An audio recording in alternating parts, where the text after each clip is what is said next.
আসসালামু আলাইকুম। আশা করি সবাই ভালো আছেন।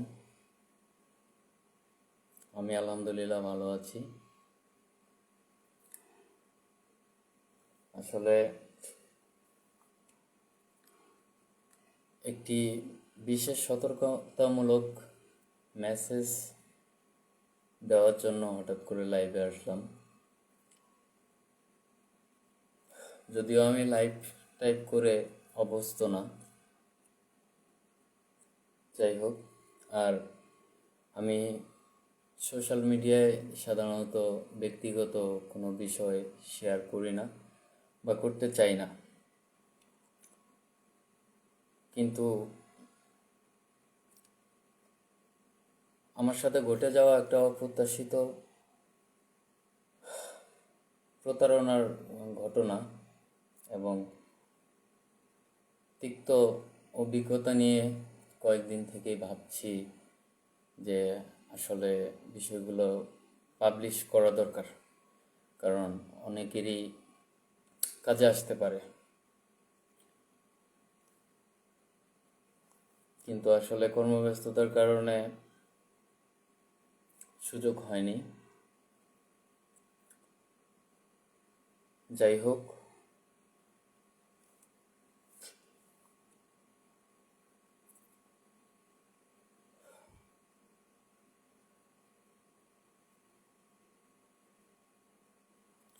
রাত অনেক হয়ে গেছে এখন।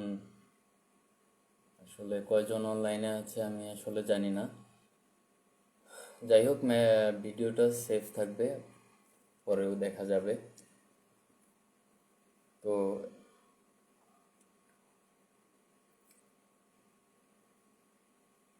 আমি আবারও একটি বিষয়ে ক্লিয়ার করতে চাই যে এই লাইভটা করার উদ্দেশ্য আসলে বাণিজ্যিক না, বা ভাইরাল হওয়া বা পরিচিতি পাওয়া এরকম কোনো উদ্দেশ্য না।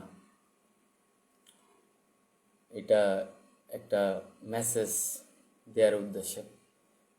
এমনিতেই আলহামদুলিল্লাহ আমার ভালো পরিচিতি আছে, এটা অহংকার না, শুক্রিয়া। যাই হোক, লাইভটি পাবলিক করা আছে, আপনারা চাইলে শেয়ার করতে পারবেন। ইতিমধ্যে অনেকেই জয়েন করেছে। আচ্ছা, ঘটনাটা হচ্ছে গত মার্চ মাসের 8 তারিখের। বাংলাদেশের স্বনামধন্য একটি কোম্পানি, বড় একটি কোম্পানি, প্রাণ আরএফএল গ্রুপ অফ কোম্পানি, তাদের ই কমার্স প্ল্যাটফর্ম অথবা.com। তো আমি গত 8ই মার্চে অথবা.com থেকে অ্যাড দেখে একটি আরএফএলের একটি প্রোডাক্ট অর্ডার করি, যেটার মূল্য ছিল 11,100 টাকা। এবং তাদের একটা কন্ডিশন ছিল যে প্রোডাক্টটি যদি কেউ কার্ডে পেমেন্ট করে, মানে অনলাইন পেমেন্ট করে, সেক্ষেত্রে 500 টাকা ডিসকাউন্ট পাবে। যাই হোক, আমি 8 তারিখে অর্ডারটা প্লেস করার পর 12 তারিখে আমি মাস্টার কার্ডের মাধ্যমে পেমেন্টটা সম্পন্ন করি। পেমেন্ট করার পর আমার অ্যাকাউন্ট থেকে 10,600 টাকা, মানে 11,100 থেকে 500 টাকা ডিসকাউন্ট হলে 10,600 টাকা হয়, 10,600 টাকা কেটে নেওয়া হয়। এরপর প্রোডাক্টটা আরএফএলেরই ছিল। এরপর 2 দিন, 4 দিন, 5 দিন, 7 দিন এভাবে যাওয়ার পর তাদের সঙ্গে আমার মাঝে মধ্যে কন্ট্যাক্ট হয়। তারা আমাকে জানায় তাদের এই এই প্রোডাক্টগুলো ডেলিভারি করতে 7 থেকে 15 কর্মদিবস সময় লাগে। 15 কর্মদিবস মানে হচ্ছে সরকারি ছুটি এবং শুক্র শনিবার এগুলো বাদ দিয়ে। যাই হোক, আমি একটু শর্টকাট করি যেহেতু অনেক লম্বা একটা ঘটনা। তো এইভাবে তারা আমাকে আশ্বস্ত করে 15 ওয়ার্কিং ডের মধ্যে তারা প্রোডাক্টটা ডেলিভারি দিবে। এরপর মার্চের 25 তারিখে, হচ্ছে আমি কল দেওয়ার পর তাদের নিয়ম অনুযায়ী 15 ওয়ার্কিং ডে ওভার হয়ে যায়। তখন ওভার হয়ে যাওয়ার পর আমি তাদেরকে কল দেওয়ার পর তারা আমাকে জানায় যে আসলে প্রোডাক্টটা তাদের স্টকে অ্যাভেলেবল ছিল না এবং এখনও পর্যন্ত অ্যাভেলেবল হয়নি, যার কারণে প্রোডাক্টটা দিতে পারছে না। তারা ঈদের পর 7 দিনের মধ্যে দিতে পারবে। তারপর আমি বলি যে না, ঠিক আছে, তাহলে আমি ফিজিক্যালি কোনো শোরুম থেকে আমি কিনে নিব, আমার ঈদের পরে আর প্রোডাক্টটা লাগবে না, আপনারা অর্ডারটা ক্যান্সেল করে দেন আর আমাকে টাকাটা রিফান্ড করে দেন। তো ওনারা বললো আচ্ছা ঠিক আছে, অর্ডার ক্যান্সেল করে দিচ্ছি, আপনার রিফান্ড 7 থেকে 10 কর্মদিবসের মধ্যে পেয়ে যাবেন।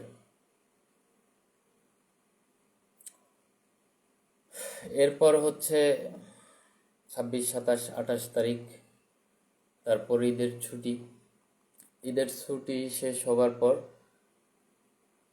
6 তারিখ থেকে তাদের সঙ্গে আমার আবার কন্ট্যাক্ট হয়। তারা আমাকে রিফান্ডের ব্যাপারে বলে যে ঈদের ছুটির কারণে তাদের একটু ডিলে হয়েছে, এটা অন প্রসেসিংয়ে আছে, তারা রিফান্ড ইনিশিয়েট করে রেখেছে। আচ্ছা, এর মধ্যে আরেকটা জিনিস একটু বলে নিই। আমি 25 তারিখে ভোক্তা অধিকার অধিদপ্তর, আমি তাদেরকে একটা কল দিয়ে বিষয়টা অবগত করি যে এরকম আমার সঙ্গে একটা ঘটনা ঘটেছে, তাদের কাছে প্রোডাক্ট স্টকে নেই, তারা ওয়েবসাইটে অ্যাড দিয়ে রাখছে এবং পেইড অর্ডার নিচ্ছে। 15 ওয়ার্কিং ডে অর্থাৎ 20 দিন ঘোরানোর পর তারা বলছে যে প্রোডাক্ট অ্যাভেলেবেল ছিল না বা স্টকে ছিল না। কথা হচ্ছে এটা কোন ধরনের প্রতারণা, যে তাদের স্টকে যে প্রোডাক্টটা অ্যাভেলেবেল নাই বা আগামী 1 মাসের মধ্যে স্টক হওয়ার পসিবিলিটি নাই, সেই প্রোডাক্টটা তারা 15 কর্মদিবসের কথা বলে তারা পেইড অর্ডার নিয়ে 15 কর্মদিবস যাওয়ার পর বলছে যে স্টকে ছিল না। যাই হোক, ওনারা আমাকে বলে যে এটা লিখিত একটা কমপ্লেন সাবমিট করতে হবে। তো আমি তাদের কথা অনুযায়ী ভোক্তা অধিদপ্তরের ওয়েবসাইট থেকে আমি ডিটেল আমার ট্রানজ্যাকশন হিস্ট্রি, ইনভয়েস, সব কিছু ইনফরমেশন সহ আমি একটা কমপ্লেন রাখি, সেটাও পেন্ডিংয়ে থাকে। সেটা ঈদের পরে আমি 7 তারিখে ভোক্তা অধিকার থেকে একটা মেসেজ পাই, এটা শুনানির জন্য ডাকা হয় ঢাকাতে। তারপরেও আমার তাদের সঙ্গে কথা হয়েছিল, আমি বলছি যে আমি ঢাকা আসা সম্ভব না। তো বলছে যে আপনার পক্ষ থেকে যে কোনো একজন প্রতিনিধি পাঠালেই হবে, যিনি আপনার আপনার ডকুমেন্টগুলো দিতে পারবে। যাই হোক, এরপর 7 তারিখ, 8 তারিখ পর্যন্ত কথা হয়। 7 তারিখে আমাকে রংপুর ডিপো থেকে, RFL এর ডিপো থেকে কল দেওয়া হয় যে স্যার, আপনার অথবা.com-এ একটা অর্ডার ছিল, প্রোডাক্টটা আমাদের কাছে আসছে, আমাদের কালকে থেকে ডেলিভারি কার্যক্রম শুরু হবে, আমরা কি প্রোডাক্টটা পাঠাবো কিনা। তা আমি ওনাদেরকে বলি না, এই প্রোডাক্টটা তো ক্যান্সেল হয়ে গেছে মার্চের 25 তারিখেই, এটা তো অলরেডি রিফান্ড ইনিশিয়েট করা হয়েছে, আমাকে 10 ওয়ার্কিং ডের মধ্যে রিফান্ড দেওয়ার কথা। তো তারা বলে আচ্ছা ঠিক আছে, আমাদের এখান থেকে এখনো ক্যান্সেল হয়নি। তা আমি তাদেরকে বলি আচ্ছা, ক্যান্সেল না হলে ক্যান্সেল করেন, এটা রিফান্ডের ব্যবস্থা করেন, আমি প্রোডাক্টটা অন্য কোথাও থেকে পারচেস করেছি। তারা আমাকে 9 তারিখ আবারও ডিপো থেকে কল দিয়ে আমাকে ম্যানেজ করার জন্য ট্রাই করে যে প্রোডাক্টটা তারা দিবে কিনা। তো আমি তাদেরকে বলেছি যে না, আসলে আমি প্রোডাক্টটা নিব না, প্রোডাক্টটা আমাকে টাইমলি দিতে পারেনি, আমি এর জন্য ক্যান্সেল করিয়েছি, আপনারা এটা ক্যান্সেল করে রিফান্ডের ব্যবস্থা করেন। তারপরে ওদের ওখান থেকে ক্যান্সেল করার পর সম্ভবত 10 তারিখে, এরা হচ্ছে এপ্রিলের 10 তারিখে রিফান্ডের কার্যক্রম শুরু করে। কিন্তু আমাকে শোনানো হয়েছে মার্চের 25 তারিখে অর্ডার ক্যান্সেল হওয়ার পর ওরা রিফান্ড ইনিশিয়েট করে রেখেছে। এরপর থেকে মার্চের 10 তারিখ, 12 তারিখ, 14 তারিখ, 15 তারিখ এদের সাথে কন্টিনিউ আমার যোগাযোগ হয়। তারা আমাকে জানায় যে শুক্রবারের ছুটি, শনিবারের ছুটি ছিল, পহেলা বৈশাখের ছুটি, এইসব নানান অজুহাত দিয়ে তারা বিষয়টাকে লেন্দি করে, ডিলে করে। করার পর তারা আমাকে ততদিন পর্যন্ত জানায় যে 10 ওয়ার্কিং ডে এখনো হয় নাই। ঈদের ছুটি বাদ দিয়ে, পয়লা বৈশাখের ছুটি বাদ দিয়ে, শুক্র শনিবার বাদ দিয়ে 10 ওয়ার্কিং ডে এখনো হয় নাই। তারা 10 ওয়ার্কিং ডের মধ্যে রিফান্ডটা দিয়ে দিবে। এরপরে এইভাবে আমার মোটামুটি 20 তারিখ পর্যন্ত কথা হয়। 20 তারিখ, 21 তারিখ, 22 তারিখ পর্যন্ত তাদের নিয়ম অনুযায়ী 10 ওয়ার্কিং ডে পার হয়ে 14-15 ওয়ার্কিং ডে হয়ে গেছে, তারা আমাকে রিফান্ডটা দেয়নি। এবং বিভিন্ন সময় আমাকে বিভিন্ন অজুহাত তারা দেখিয়েছে। এবং এক পর্যায়ে তাদের সাথে মানে আমি কঠোরভাবে কথা বলতে বাধ্য হই। আমি তাদের সঙ্গে কঠোরভাবে কথা বলি এবং তারা আমাকে একটা প্রুফ দিতে চায় যে তারা আসলে টাকাটা ব্যাংকে পাঠিয়েছে। এই কথা বলার পর আমি আমার মেইল অ্যাড্রেস দিই। তারা আমাকে মেইলে একটা স্ক্রিনশট, আমি গত মাসের 12 তারিখে যে পেমেন্ট করেছিলাম সেইটার একটা স্ক্রিনশট ক্রপ করে জাস্ট সেখানে রিমার্কসে লেখা আছে যে নিড টু রিফান্ড, এরকম একটা স্ক্রিনশট দিয়ে আমাকে বোঝানোর চেষ্টা করে যে তারা টাকাটা পাঠিয়ে দিয়েছে। তারা আমাকে ব্যাংকে যোগাযোগ করতে বলে। আমি আমার ব্যাংকে কথা বলি। তারা ব্যাংক থেকে এরকম কোনো ইনফরমেশন, টাকা রিভার্সের কোনো ইনফরমেশন পায়নি বা এরকম কোনো রিকোয়েস্ট তারা পায়নি, আমাকে জানায়। এবং আমাকে তারা বলে যে আপনি অ্যাকাউন্ট হোল্ডার হিসেবে আপনি একটা, যেহেতু আপনি পেমেন্ট করেছেন আমাদের ব্যাংকের মাধ্যমে, আপনি একটা আমাদের এখান থেকে আমরা একটা কমপ্লেন রাখতে পারবো, সর্বোচ্চ আমরা একটা কমপ্লেন রাখতে পারবো, যেই কমপ্লেনটা মানে 30 থেকে 45 দিনের মধ্যে কার্যকর হবে। যাই হোক, এরপর ব্যাংকে আমার এই পর্যন্তই কথা হয়। আর ব্যাংক থেকে আমাকে বলা হয় আপনি মার্চেন্টের সঙ্গে কথা বলেন, আপনি যাদেরকে টাকা পেমেন্ট করেছেন তাদের সঙ্গে কথা বলেন, এটা ওনাদের বিষয়, ওনারা আমাদের সঙ্গে কন্ট্যাক্ট করবে, তারপর টাকা আমাদের কাছে আসলে আমরা টাকা দিয়ে দিব। এইভাবে 22 তারিখ, 23 তারিখ পর্যন্ত তারা আমাকে ব্যাংকে যোগাযোগ করতে বলে। তারপর আমি চিন্তা করলাম যে না, এরা তো আসলে যে মাধ্যমে টাকাটা নেয় এই মাধ্যমেই টাকাটা দেয়। তো আমি তো পেমেন্ট করেছিলাম আমার ব্যাংক থেকে, ওরা পেমেন্টটা নেয় আসলে ইবিএলে, ইস্টার্ন ব্যাংক যেটা। তো আমি ভাবলাম যে দেখি ইবিএলে একটু কথা বলি। তো ইবিএলে তো আমার অ্যাকাউন্ট নাই। তো তাদেরকে আমি কল দিলাম, কল দিয়ে বললাম। তারা বলতেছে যে না, আসলে আমাদের কাছে আমাদের এরকম কোনো আসেনি, এরকম কোনো, আপনি আপনার মার্চেন্টের সঙ্গে কথা বলেন, তারা যদি ব্লেম করে থাকে যে ব্যাংক এটা ডিলে করতেছে, তাহলে তারা আপনাকে এটা ম্যানেজ করার জন্য বলেছে। আমাদের কাছে এরকম কোনো রিফান্ডের ইস্যু থাকলে আমরা 3 থেকে 4 দিনের মধ্যে টাকাটা কাস্টমারকে দিয়ে দিই, আপনি মার্চেন্টের সঙ্গে কথা বলেন। এক পর্যায়ে আমি ব্যাংকের সঙ্গে কনফারেন্স করেও, মানে তারা যখন স্বীকার করতে নারাজ যে তারা টাকাটা দিয়ে দিয়েছে ব্যাংকে, আমাকে ব্যাংকে যোগাযোগ করতে হবে, যদিও এটা আমার ব্যাংকে আমার যোগাযোগ করার বিষয় না, যোগাযোগ করার কথা তাদের, কারণ হচ্ছে আমি টাকাটা দিয়েছি তাদেরকে, আমি টাকাটা তাদের থেকে বুঝে নেব। আমার এখানে দেখার বিষয় হচ্ছে যে তাদের রিফান্ড পলিসি অনুযায়ী 10 ওয়ার্কিং ডে হয়েছে কিনা আর আমি টাকাটা পেয়েছি কিনা। তারা স্বীকার করতে নারাজ। এক পর্যায়ে আমি তাদেরকে ব্যাংকে কলে রেখে তাদেরকে কনফারেন্সে কথা বলে দিই। তারা ব্যাংক থেকে সর্বশেষ এটাই জানায় যে তারা কোনো টাকা পায়নি। তো এর মধ্যে আমার প্রতিদিন তাদের সঙ্গে 2বার 3বার 5বার করে 10 মিনিট 15 মিনিট 20 মিনিট করে তাদের সঙ্গে কথা হয়, অথবা .com-এর যে কল সেন্টারে। মজার বিষয় হচ্ছে তাদের যতজন কাস্টমার কেয়ার এজেন্ট আছে, মানে সবাই ব্যাপারটা জেনে গেছে এবং কাউকে কল দিলে এখন আর আমার করতে হয় না, অর্ডার নাম্বার বা আমার নাম্বার বলতে হয় না, তারা মানে এমনি বুঝতে পারে যে আমি কি কারণে ফোন দিয়েছি। যাই হোক, এক পর্যায়ে তারা আমার কল রিসিভ করে না, আমার নাম্বার দেখলেই কল কেটে দেয় বা কল রিসিভ করে মিউট করে রাখে, কথা বলে না, এরকম করে। এবং সর্বশেষ আজকে সন্ধ্যায় তারা আমাকে জানিয়েছে যে আজকে তো ছুটি হয়ে গেছে, কালকের মধ্যে তারা আজকে দুপুরবেলাও আমাকে বলেছে যে দুপুরবেলা স্যারের সঙ্গে কথা বলেছি, আমরা আপনাকে আজকের মধ্যেই টাকাটা ট্রানজ্যাকশন করে দেব।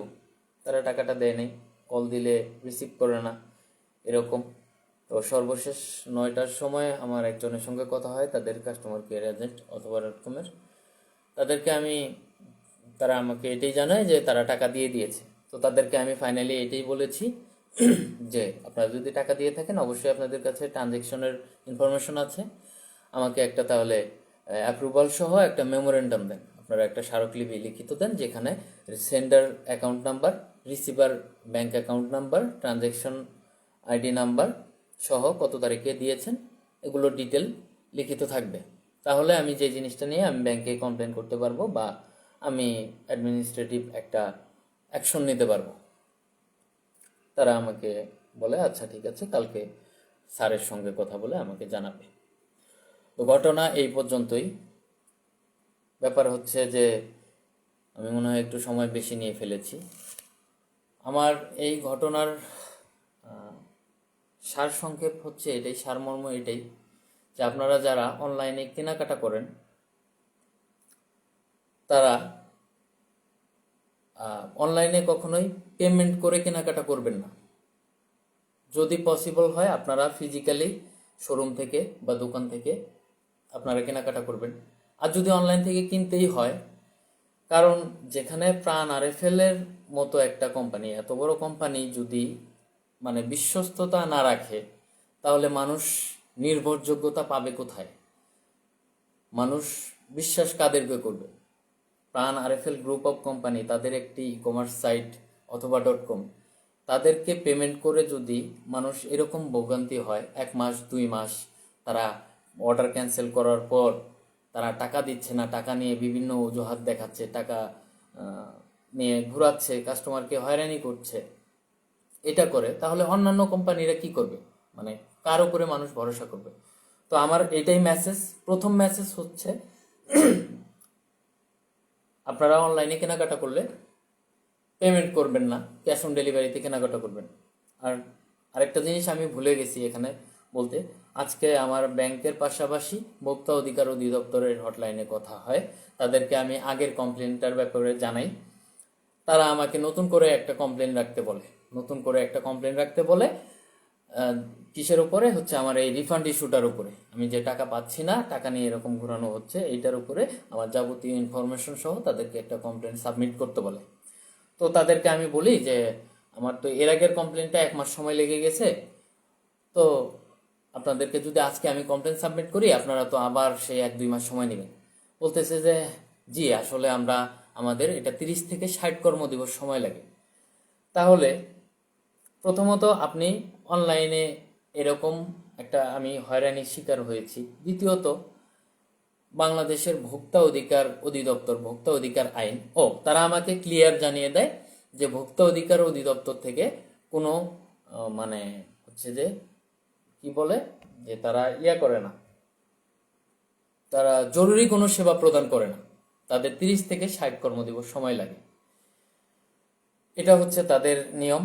আরেকটা বিষয়, আপনি কমপ্লেন করবেন 30 থেকে 60 কর্মদিবস এটা প্রসেসিংয়ে থাকবে। তাদের প্রসিডিউর শেষ হওয়ার পর তারা আপনাকে শুনানির জন্য ডাকবে। তাদের আপনার অভিযুক্ত প্রতিষ্ঠান যেই জেলাতে আছে আপনার শুনানির জন্য সেই জেলাতে যেতে হবে। তাহলে অনলাইনে আপনি কি সার্ভিস পেলেন? আপনি এখান থেকে সব ডকুমেন্ট দেওয়ার পর আপনাকে যদি সেই ঢাকাতে গিয়ে শুনানির জন্য যেতে হয়, এত সময় তো হাতে নেই। আর তার চেয়ে বড় কথা, একটা কমপ্লেন প্রসেস হইতে যদি 30 থেকে 60 ওয়ার্কিং ডে, অর্থাৎ 60 ওয়ার্কিং ডে হলে প্রায় 2.5 মাস সময় 2.5 মাস সময় যদি লেগে যায় তাহলে আমাদের প্রশাসনের উপরেই নির্ভরযোগ্যতা কতটুকু? তো যাই হোক, আমি লাইভ এখানেই শেষ করব। এই 2টা মেসেজ দেওয়ার ছিল। একটা মেসেজ হচ্ছে অথবা .com, প্রতারক অথবা .com, আপনারা বয়কট করবেন, এদের থেকে যথাসম্ভব এড়িয়ে চলবেন এদেরকে। আর শুধু নট অনলি অথবা .com, বাংলাদেশের কোনো ই কমার্স সাইট থেকে যদি আপনারা কেনাকাটা করেন অবশ্যই ক্যাশ অন ডেলিভারিতে কেনাকাটা করবেন। আর যদি সবচেয়ে ভালো হয় ফিজিক্যালি কেনা কোনো শোরুম থেকে। এটা একটা মেসেজ। সেকেন্ড মেসেজ হচ্ছে আপনি এই দেশের আইনের প্রশাসনের উপরে ভরসা করবেন না। এই দেশে প্রশাসন নির্ভরযোগ্য না, সাধারণ জনগণের জন্য নির্ভরযোগ্য না। এই আমি জানি হয়তো বা এই জিনিসটা নিয়ে প্রশাসন ইমিডিয়েট একটা অ্যাকশন নিতেও পারতো যদি সেই রকম নেটওয়ার্ক থাকতো বা অন্য কোনো মাধ্যমে তাদের কাছে আমি যেতে পারতাম। এটা এই দেশে সম্ভব হয়।